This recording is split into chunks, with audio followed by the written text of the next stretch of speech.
Amka, kumekucha. Lakini sikiliza, usifungue macho tu, fungua akili yako. Fungua na kusudi lako. Kwa sababu jinsi unavyoamka kila asubuhi, ndivyo unavyoamua hatima ya maisha yako. Asubuhi si muda wa kawaida. Asubuhi ni eneo la maamuzi. Ni mahali ambapo washindi hutengenezwa na waliopotea huamka upya. Unapoamka bila mpango, siku itakupelekesha kama mawimbi. Lakini unapoamka na nidhamu ya akili, wewe ndio dereva wa siku yako. Akili imara haiji kwa bahati. Inajengwa kwa makusudi. Inajengwa na mwelekeo ulio wazi, umakini usiotetereka, uthabiti wa vitendo, nidhamu ya kila siku na ujasiri wa kuanza hata kama hujisikii. Kila asubuhi una chaguo moja muhimu sana, na hilo chaguo linaweza kubadilisha maisha yako.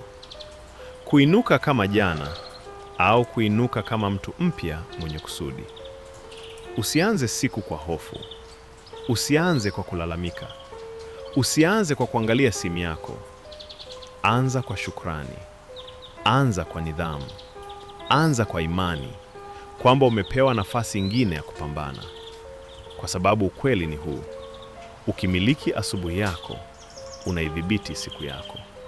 Na ukidhibiti siku yako, unajenga maisha unayoyataka. Kwa hiyo usiseme maisha ni magumu. Usiseme huna bahati. Usilaumu muda.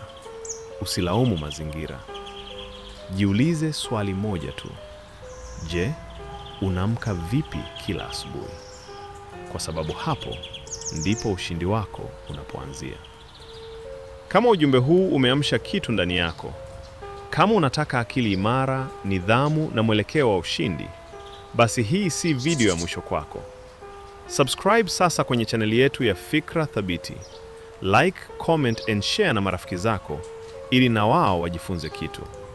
Kwa sababu hapa hatufungui macho tu, tunafungua fikra. Tutakutana kwenye video inayofuata.